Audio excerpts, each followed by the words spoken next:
যারা শহীদ হয়েছে তাদের দেহ তুলেছিলাম।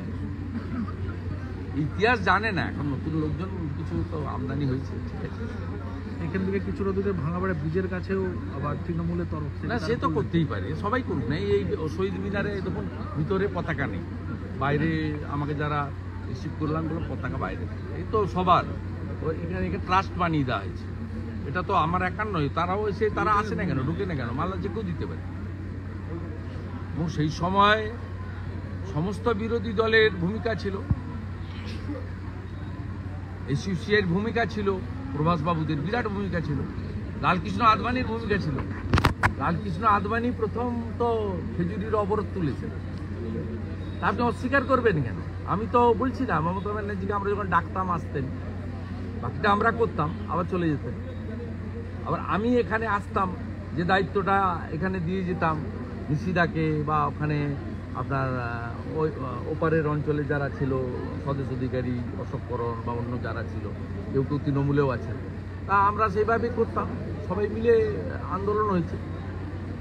সিপিআইএম ছাড়া সমস্ত দল প্রায় ঐক্যবদ্ধ ছিল, এবং এখানে প্রত্যেকেরই কিছু না কিছু অবদান আছে। মহেশ্বেতা দেবী টাকা না দিলে আমরা তো জামিন করাতে পারতাম না। মহেশ্বেতা দেবী তার ম্যাক্সেসেই পুরস্কার সার্কেট টাকা, তার 30 লক্ষ টাকা দিয়েছে আমাদের অ্যাকাউন্টে, তার টাকায় জামিন পেয়েছে সবাই, হাজার হাজার আসামি ছিল। তো আপনি অবদানটা অস্বীকার করবেন কেন? আমরা তো বলছি সেই সময় আন্দোলনে লালকৃষ্ণ আদবানির ভূমিকা ছিল, সুষমা স্বরাজের ভূমিকা ছিল, রাজনাথ সিংয়ের ভূমিকা ছিল, আদবানি যে অপোজিশন লিডার 62 দিন পার্লামেন্ট বন্ধ রেখেছিল, বিরোধী নেত্রী মমতা ব্যানার্জি এসেছেন এখানে যতবার টাকা হয়েছে, এসইউসিআইয়ের প্রভাসবাবু এসেছেন এখানে, এমনকি ফরওয়ার্ড ব্লক বামফ্রন্টের শরিক ছিল, অশোক ঘোষ এসে মিটিং করে এখানে প্রতিবাদ করে গেছে। আচ্ছা, আমরা ইতিহাসটাকে বিকৃত করতে চাই না, আপনারা বিকৃত করছেন কেন? এই একটা চোর তারাচাঁদ পাড়ে জাহাজের মতো বাড়ি করেছে, সে একটু আগে এসে আমাকে আক্রমণ করছে, আমাকে আক্রমণ করবেন কেন? আক্রমণ করার জায়গা না। আমি সত্যি কথা বলেছি, মমতা ব্যানার্জি নন্দীগ্রামের জন্য মুখ্যমন্ত্রী হয়েছে, অনেকগুলো কারণ থাকতে পারে, কিন্তু বড় কারণ হচ্ছে নন্দীগ্রাম। কারণ সিঙ্গুরের আন্দোলনে সাধারণ মানুষের সমর্থন ছিল না, তাদের কারখানাকে ভেঙে উড়িয়ে দিয়েছে। এখানেও যদি কারখানা সঠিকভাবে জেলিংহামের জায়গায় অন্য জায়গায় করতেন, অসুবিধা ছিল না। 29টা গ্রাম যার নেওয়ার কথা না লক্ষণ সেন, তিনি নিয়ে নিয়েছেন ওই দীনবন্ধুপুর লকগেট থেকে সাহেবনগর 7 খণ্ড পর্যন্ত।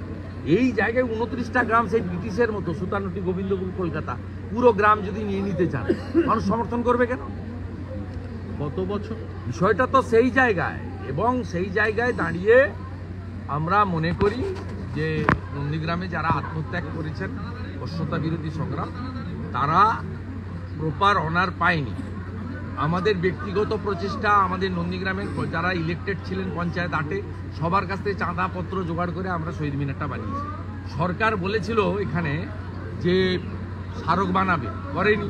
সরকার বলেছিল গোকুলনগর অঞ্চলে রেসিডেন্সিয়াল মডেল স্কুল দেবে শহীদদের স্মরণে 1 থেকে 12, গোকুলনগর অঞ্চলে করেনি। নন্দীগ্রাম প্রপারে একটা ভাস্কর্য তৈরি হবে শহীদ স্মরণে, সরকার সেটা বানায়নি। এমনকি 4 জন আমার সঙ্গে ছিল বলে 4 লক্ষ টাকা করে যে ক্ষতিপূরণ, সরকারি ক্ষতিপূরণ চেক, তাদেরকে দেওয়া হয়নি।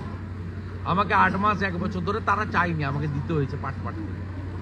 এমনকি নিখোঁজ যারা হয়েছিল আমাদের অবসরপ্রাপ্ত আর্মি আদিত্য বেরা থেকে, সত্যেন গোল থেকে, বাবু দাস থেকে, অসংখ্য 11 জন প্রায় নিখোঁজ ছিল, সুব্রত প্রামাণিক নিখোঁজ ছিল, এইভাবে লালুগিরি নিখোঁজ ছিল। আমাদের এদের যে ডেথ সার্টিফিকেট, ভারতবর্ষের আইন অনুযায়ী 7 বছর পরে ডেথ ডিক্লেয়ার করা হয়, এদেরকে ডেথ সার্টিফিকেট দেওয়া হয়নি। এদেরকে হাইকোর্ট করতে হয়েছে, কেন করতে হবে? এই প্রশ্নগুলো তো তুলবো, আমরা তুলছি। তাই আজকের দিনে আমরা শহীদদের স্মরণ করছি এবং একাত্ম থাকার আবেদন করছি যে সব জায়গায়। আর আগে হারমাদদের অত্যাচার আমরা সহ্য করেছি, এখন জিহাদিদের অত্যাচার সহ্য করছি। হনুমান পূজা করতে গেলে মারবে, অমুক করতে গেলে মারবে, ভোট হবে মুসলিম এলাকায় কাঞ্চননগরে, এত স্কুল নেই, এত কলেজ নেই, একদম ওইখানে, সেখানে বোম পড়বে। এই কালচারটা ভালো না। আর যে দুটো এক মাসের মধ্যে যে দুটো ঘটনা ঘটেছে আমি মনে করি অরাজনৈতিক ঘটনা। আমি আগেও বলেছি যে কোনো খুনকে সমর্থন করি না, সে যে দলের হোক, যে ধর্মের হোক, যে সম্প্রদায়ের হোক, এবং তার সঙ্গে যারা যুক্ত তাদেরকে গ্রেপ্তার করুক। এবং আমি তো কানে শুনেই বলে দিয়েছিলাম বিষ্ণুপদ মণ্ডল যিনি মারা গেছেন, খুন হয়েছেন, তার পারিবারিক বিরোধে গেছে তার মামার ছেলে। আমি শুনেছি, আমি তো আর চোখে দেখিনি যে উত্তম মণ্ডল এই ঘটনা ঘটিয়েছে। আমি পরে শুনেছি উত্তমের পরিবার বিজেপিকে ভোট দেয়, দিলেও খুনি আমরা কখনো সমর্থন করি না। পরবর্তীকালেও যেটা বৃন্দাবন চকে ঘটেছে আমি মনে করি এর পিছনেও যে আছে নিরপেক্ষ, কিন্তু ভোটার তালিকা ধরে সেই বাম আমলের মতো আসামি করা এই প্র্যাকটিস ঠিক না। এই প্র্যাকটিসটা কেন ফিরিয়ে আনা হবে নন্দীগ্রামে? আমার প্রতিবাদটা এই জায়গায় যে ভোটার লিস্ট ধরে কোথায় নগেন পাত্র কেন্দামারি বাড়ি হলদিয়ার কাছে, তার বাড়ি থেকে বৃন্দাবন চকের দূরত্ব 25 কিলোমিটার, কোথায় হরিপুরে মেঘনাথদার বাড়ি থেকে বৃন্দাবন চক 15-20 কিলোমিটার, ধনঞ্জয়ের বাড়ি জেলেমারা কোথায় একেবারে আপনার এর বর্ডারে, বয়ালের বর্ডারে, সেখান থেকে বৃন্দাবন চকের দূরত্ব 20 কিলোমিটার 22 কিলোমিটার। অর্থাৎ এই প্র্যাকটিসটা আবার কেন ফিরিয়ে আনছেন আপনারা? তাহলে তো গাছ থেকে পড়বে, বাজ পড়ে মরবে, ছাদ থেকে পড়বে, হতেই পারে অ্যাক্সিডেন্ট, আমি মৃত্যু কামনা করছি না, তা আটকাতেও তো আপনি পারবেন না। এটা সিপিএম করেছিল, হরে কৃষ্ণ চিত্তি সাপ কেটে মারা গেছে, তাকে বুদ্ধবাবু ক্ষতিপূরণ দিচ্ছে স্টেট ব্যাংকের মাঠে, বলছে হরে কৃষ্ণ চিত্তি তাকে ভূমি উচ্ছেদ প্রতিরোধ কমিটি মেরে দিয়েছে। তার মার্ডার কেস হয়েছিল, পরে প্রমাণ করতে পারেনি, সাপ কেটে মারা গেছে, তাকে নিয়ে এসছে, বলে বডি দরকার দিয়ে দাও। এই জিনিস কেন ফিরিয়ে আনছেন লোককে? ভদ্রলোকরা কেন বাড়িতে থাকবে না? রাজনীতি হোক না, আলাদা আলাদা রাজনীতি হবে, লড়াই হবে, কেউ জিতবে কেউ হারবে, কি আছে? এই প্র্যাকটিস বন্ধ হওয়া দরকার আছে। আমি এটাই সকলের কাছে আবেদন করব, এবং এরা শুনবে না, শোনার পাত্র নয়। কারণ পান থেকে চুন ফুসলেই আইসি ট্রান্সফার, অমুক ট্রান্সফার, দমন পীড়ন আছে। আমি বলবো জুডিশিয়ারি এবং জনগণ এরাই একমাত্র বাঁচার রাস্তা। জনগণ ঐক্যবদ্ধ থাকবে, জুডিশিয়ারি নিশ্চয়ই সত্য মিথ্যা যাচাই করবে।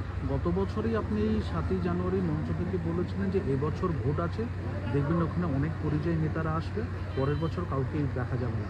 কার্যত দেখা গেল ওই তৃণমূলের শিবিরে যেখানে শহীদ সমাবেশ হলো, প্রথম সারির কোনো শাসক দলের নেতা না, আমি বলবো ওদের অধিকার আছে করার, প্রত্যেকে, আমার এটা নিয়ে কোনো বক্তব্য নেই। আমি শুধু বলি এগুলো কৃত্রিম, ন্যাচারাল নয়। এবং যারা সেই সময় তৃণমূলের আন্দোলনে ছিল তারা কেউ এখানে আসেন, যারা সেই সময় আন্দোলনে ছিলেন না, পাশে দাঁড়াননি, তারা এখন আসেন কর্মচারী বিধায় এবং তাদের দলের হুকুম তালিম করার জন্য।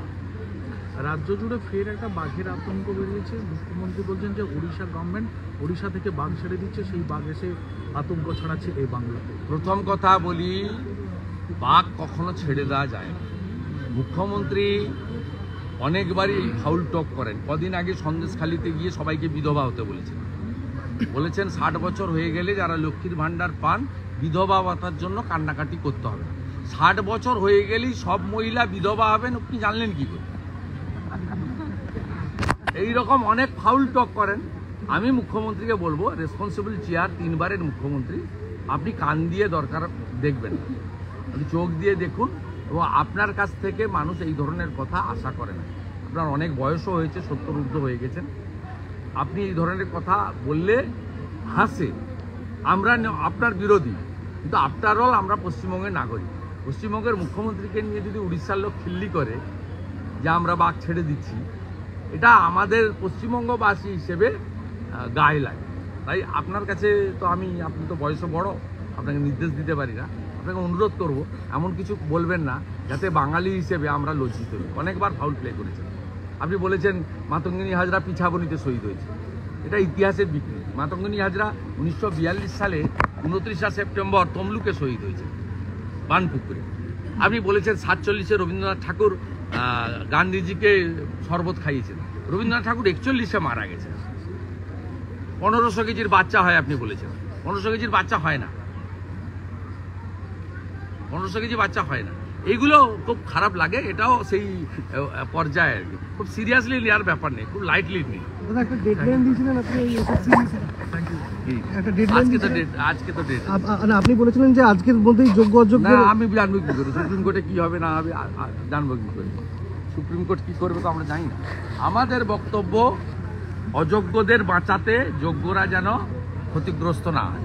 আমরা যোগ্যদের পক্ষে, অযোগ্যদের বিরুদ্ধে।